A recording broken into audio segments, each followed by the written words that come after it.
ሰላም ተማሪዎች እንዴት ናችሁ? በዛሬ ቪዲዮ ደግሞ የምንመለከተው ኢኮኖሚክስ ግሬድ 10 ውስጥ ከሚካተቱ ሌሰኖች መካከል ለዛሬ 7.3 ዘ አግሪካልቸራል ሴክተር ኢን ዘ ኢትዮጵያ ኢኮኖሚ የሚለውን ከባለፈው ቪዲዮ የቀጠለ ፓርቱን በዛሬ ቪዲዮ የምንመለከት ይሆናል።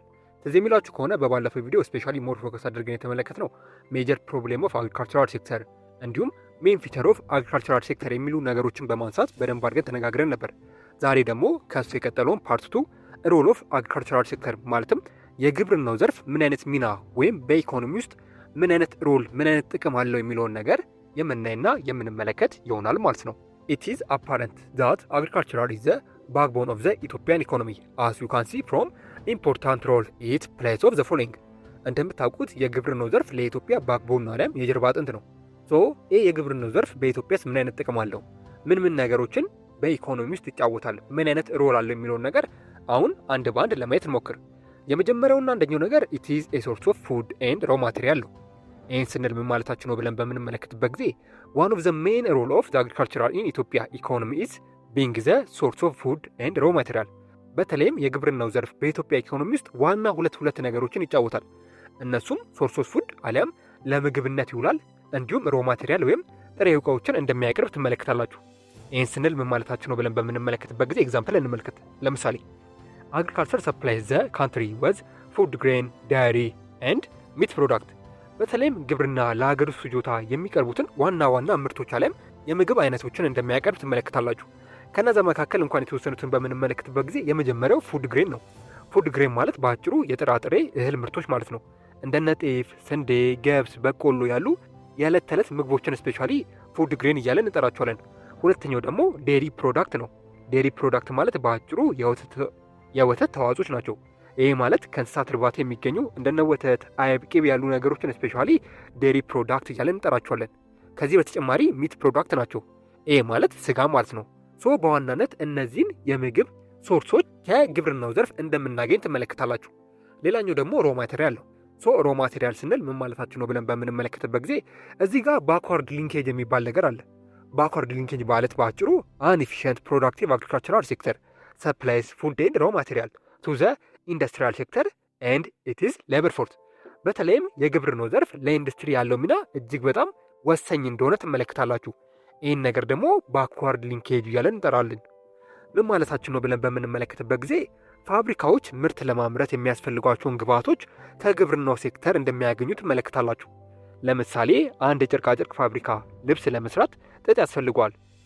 ያንን ጥጥ የሚያገኘው ደግሞ ከግብርና ሴክተሩ እንደሆነ ትመለከታላችሁ።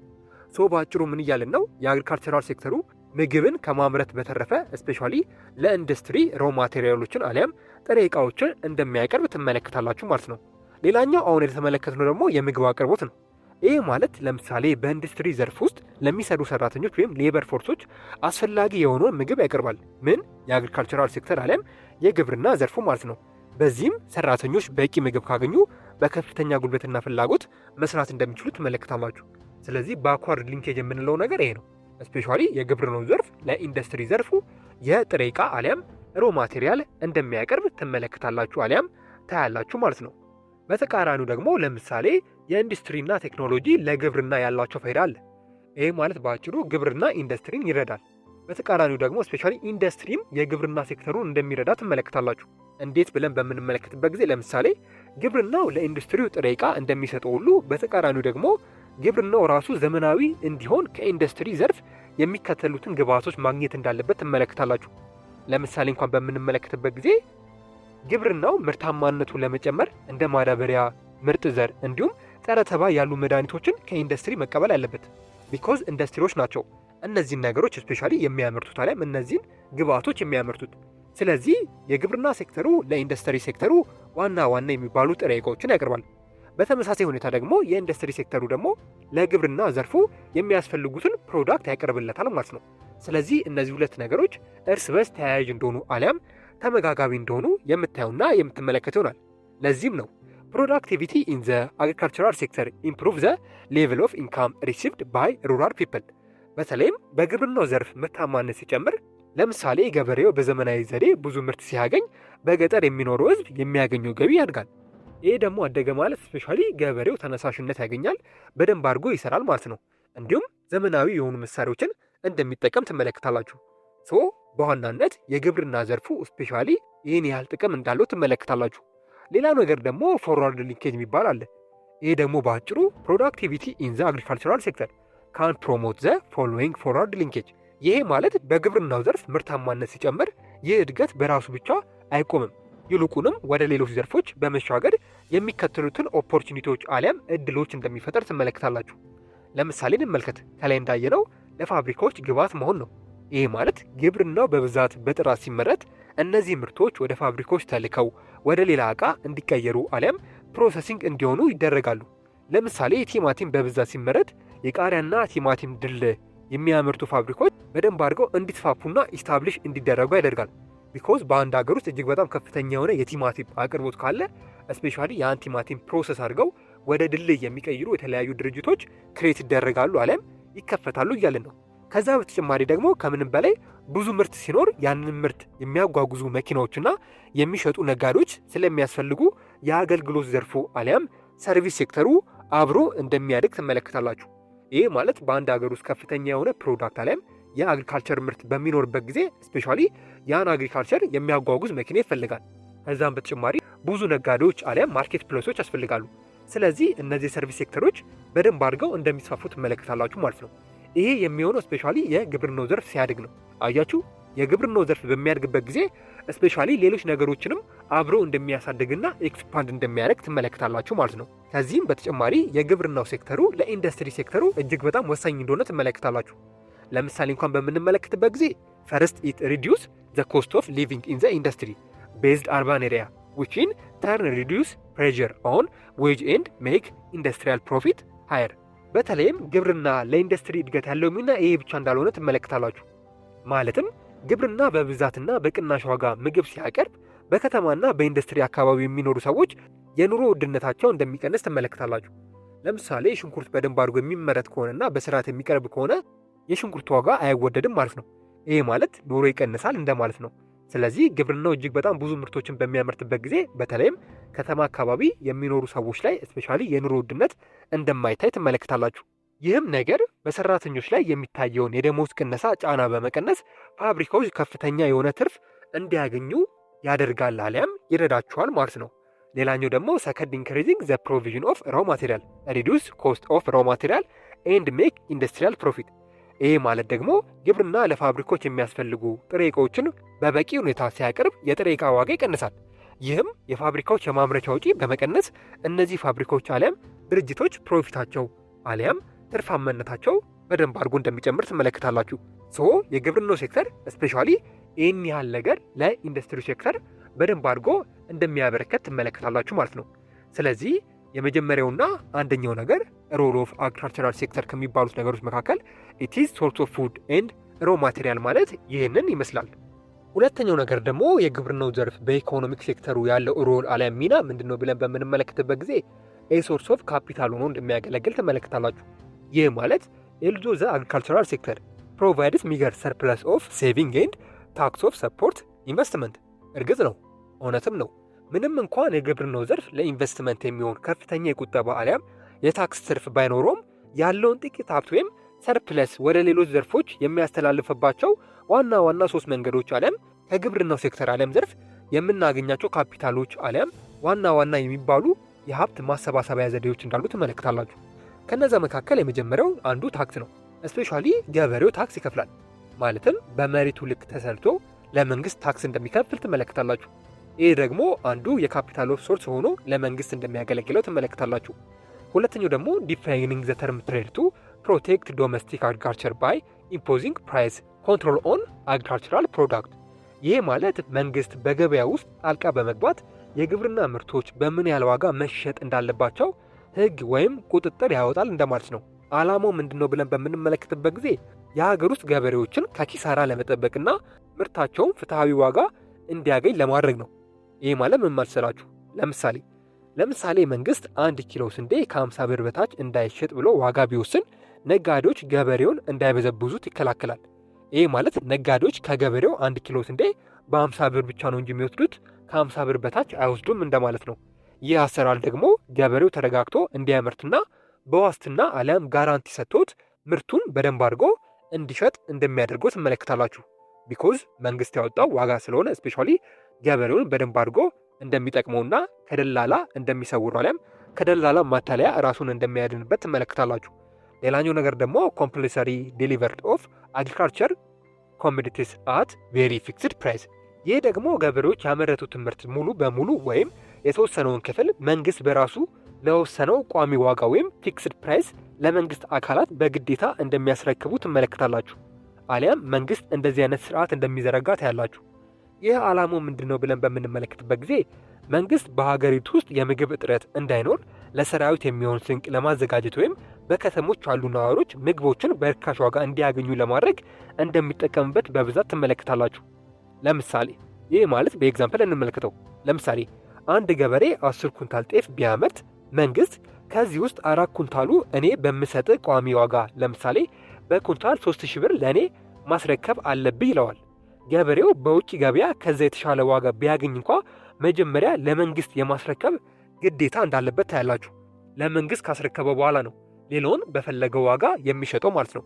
በተለይም እነዚህ ነገሮች ስፔሻሊ ገበሬውንም ከምንም በላይ ደግሞ መንግስትንም በደንብ እንደሚጠቅሙት ለካፒታል ሶርስ ደግሞ መንግስትን በደንብ አድርጎ እንደሚያግዙት ትመለከታላችሁ። ይሄ ሁለተኛው ነገር አግሪካልቸር የግብርናው ዘርፍ በኢኮኖሚ ውስጥ ያለው ሚና አሊያም ሮል እንደሆነ የምታዩና የምትመለከቱ ይሆናል ማለት ነው። ሶስተኛው ነገር ደግሞ የግብርናው ዘርፍ ያለው ሚና ኢት ኮንትሪቢዩት ቱ ግሮስ ዶሜስቲክ ፕሮዳክት ነው። ይሄ ነገር እጅግ በጣም ወሳኝ ነገር እንደሆነ ትመለከታላችሁ። ማለትም ኦቨር ዘ ላስት 4 ዲኬድ ዘ ሼር ኦፍ አግሪካልቸር ኤንድ አላይድ ሴክተር ፊሸሪስ ኤንድ ፎረስተሪ ቱ ዘ ናሽናል ጂዲፒ ሃዝ ቢን ዲክላይኒንግ። በተለይም በኢትዮጵያ ውስጥ የግብርናው ዘርፍ በጂዲፒ ውስጥ ያለው አስተዋጽኦ እጅግ በጣም ከፍተኛ እንደሆነ ትመለከታላችሁ። ማለትም ግብርና ለሀገሪቱ አጠቃላይ የሀገር ውስጥ ምርት አሊያም ጂዲፒ ትልቁን ድርሻ ይዛል። ከዚህ በፊትም ተመልክተነው ነበር። ነገር ግን ባለፉት 40 ዓመታት ውስጥ የግብርናና ተያያዥ የሆኑ ዘርፎች ማለትም እንደ አሳ እርባታ፣ የደን ልማት ያሉ ዘርፎች ለሀገሪቱ ኢኮኖሚ ያላቸው አንጻራዊ ድርሻ ቀስ እያለ መቀነስ እንዳመጣ አሊያም ማሽቆልቆል እንዳመጣ ትመለከታላችሁ።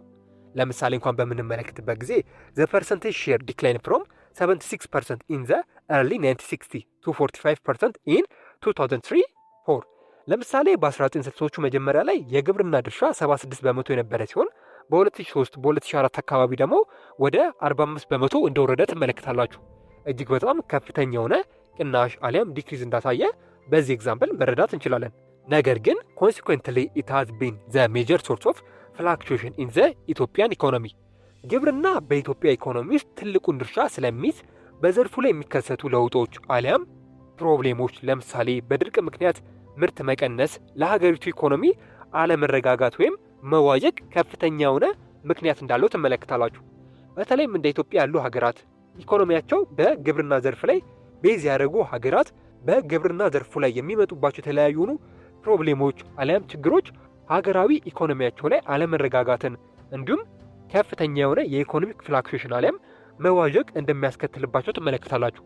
ይህ ደግሞ ለዛ ሀገር ከፍተኛ የሆነ ጉዳት ነው የሚያስከትለው።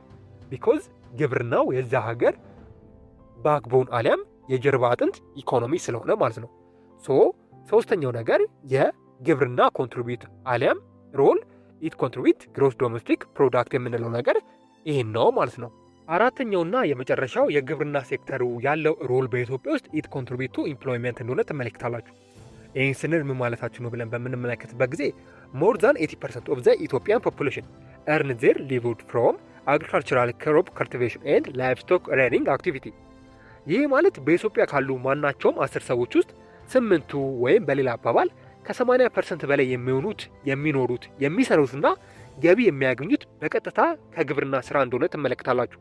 ለምሳሌ በአንድ ክፍል ውስጥ 50 ተማሪዎች ቢኖሩ የ40ዎቹ ተማሪዎች ወላጆች መተዳደሪያ ከግብርና ጋር የተያያዘ ነው እንደማለት ነው። እነዚህ ሰዎች በግብርና ውስጥ የሚሰሩት ስራ በዋናነት በሁለት እንደሚከፈሉ ትመለከታላችሁ። የመጀመሪያው ክሮፕ ካልቲቬሽን ነው። ይህ ማለት አዝርትን ማልማት ወይም ማብቀል እንደማለት ነው። ሰብሎች እንደ ጤፍ፣ ስንዴ፣ በቆሎ፣ ቡና ያሉ ነገሮችን ስፔሻሊ ማረስና ማምረት ክሮፕ ካልቲቬሽን እያለን እንጠራዋለን። ሁለተኛው ደግሞ የእንስሳት እርባታ አሊያም ላይፍ ስቶክ ሬዲንግ እያለን እንጠራዋለን። ይህ ደግሞ ከብቶችን፣ በጎችን፣ ፍየሎችንና ገመሎችን በማርባት ወተት፣ ስጋና ቆዳ የምናገኝባቸው ኤሪያዎች ደግሞ ላይቭ ስቶክ ሬሪንግ አሊያም የእንስሳት ማርባት እያለን እንጠራቸዋለን ማለት ነው። ስለዚህ በዋናነት በግብርና ውስጥ የሚሰሩት ስራ እነዚህ ሁለት ናቸው። የመጀመሪያው ክሮፕ ከልቲቬሽን ነው። ሁለተኛው ደግሞ ላይፍ ስቶክ ሬዲንግ እንደሆነ ትመለከታላችሁ። ነገር ግን ከጊዜ በኋላ ሃይ ፖፑሌሽን ግሮዝ ኤንድ ሎው አርባናይዜሽን ሃቭ ቢን ኢንክሪዚንግ ሜጀር ቻሌንጅ ቱ ዘ ሴክተር ዛት ኩድ ኖት አብዞርቭ ዘ ግሮዊንግ ኦፍ ሰርፕለስ ሌበር ፎርስ። በሀገሪቱ ያለው ፈጣን የህዝብ ቁጥር እድገት እና የከተሞች አለመስፋፋት በግብርናው ዘርፍ ላይ ትልቅ ጫና አሊያም ችግር መፍጠር እንደጀመረ ትመለከታላችሁ። ይህን ስንል ምን ማለታችሁ ነው ብለን በምንመለከትበት ጊዜ ፈጣን የህዝብ ቁጥር እድገት አሊያም ሃይ ፖፑሌሽን ግሮት በየዓመቱ በከፍተኛ ሁኔታ እንደሚጨምር ትመለከታላችሁ። ይህም ማለት አዳዲስ ስራ የሚፈልጉ ወጣቶች ቁጥር በየቀኑ እየጨመረ ነው ማለት ነው። በሌላ በኩል ደግሞ በከተሞች ውስጥ አዳዲስ ፋብሪካዎች፣ ድርጅቶችና የስራ ዕድሎች በበቂ ሁኔታ እየተስፋፉ አይደሉም። ከተሞች ሰፊ ስላልሆኑ ከገጠር የሚመጣውን የሰው ኃይል በስራ ዕድል ለመቀበል አቅማቸው ዝቅተኛ ነው አሊያም ደካማ ነው እያለን ነው። የህዝብ ቁጥር በጣም በፍጥነት እየጨመረ ነው። ከተሞች ደግሞ ሰፊ የስራ ዕድል ይዘው እያደጉ አይደሉም። ይህ ነገር ደግሞ ግብርናው ይህን ሁሉ አዲስ የስራ ፈላጊ ኃይል ተሸክሞ ማስተናገድ አቅቶታል አሊያም ችግር ገጥሞታል እያልን ነው። በአጭሩ ምን እያልን ነው? በከፍተኛ ሁኔታ በገጠራማ አካባቢዎች ላይ ከፍተኛ የሆነ የህዝብ ቁጥር አለ። ይህ ደግሞ ከፍተኛ የሆነ የህዝብ ቁጥር ካለ ስፔሻሊ ገጠር የሚኖሩ ሰዎች መተዳደሪያቸው ግብርና አሊያም የአግሪካልቸራል ሴክተር እንደሆነ ትመለከታላችሁ። ለምሳሌ አንድ አባት 5 ልጆች ቢኖሩት ብለን እናስብ። ያ አባት ለ5 ልጆቹ ስፔሻሊ 1 ሄክታር መሬት ቢኖረው ያን 1 ሄክታር መሬት ያከፋፍላቸዋል። እነዛ ሰዎች ደግሞ መውለዳቸው አይቀርም። አሁን እንዳየነው ደግሞ በገጠር ውስጥ ከፍተኛ የሆነ የህዝብ ቁጥር አለ። ስለዚህ መሬት የሚፈልጉ ሰዎች ወይም በግብርና ዘርፍ ላይ መሰማራት የሚፈልጉ ሰዎች በከፍተኛ ሁኔታ እያደጉ ነው። ይህ ነገር ደግሞ የግብርና ዘርፉን እንደሚጎየው ትመለከታላችሁ። ለምን ካልን ስፔሻሊ ላንድ ፍራግመንቴሽን የሚፈጠር ከሆነ ይህ ማለት ትንሽ መሬት ሁሉም ይዘው የሚያርሱ ከሆነ በቂ ምርት ማምረት አይችሉም አሊያም ሰፊ የሆነ ምርት ማምረት አይችሉም።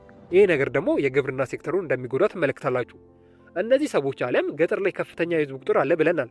እነዚህ ሰዎች ደግሞ ወደ ከተማ መተን እንስራ ቢሉ ስፔሻሊ ከተሞች አልተስፋፉም። ከተሞች አካባቢም በደንብ የሆነ የስራ ዕድል አሊያም ጆብ ኦፖርቹኒቲ የለም። ስለዚህ እነዚህ ነገሮች ሞር በአሁን ሰዓት ላይ የግብርና ሴክተሩን አሊያም የአግሪካልቸራል ዘርፉን በደንብ አድርገው እየጎዱት እንደሆነ ትመለከታላችሁ። ነገር ግን በአጭሩ እነዚህ ከላይ የተመለከትናቸው አራቱ ነገሮች የግብርና ሴክተሩ በኢትዮጵያ ውስጥ ያለውን ሚና አሊያም ሮል የሚያሳዩ ነገሮች እንደሆኑ ትመለከታላችሁ። ኔክስት በፓርት 3 ደግሞ ስትራክቸር ኦፍ ዘ አግሪካልቸራል ሴክተር የሚለውን ሌሰን የምናይና የምንመለከት ይሆናል ማለት ነው። ኢትዮ ኮንሰፕት ሴንተር የእናንተው ምርጥ ቻናል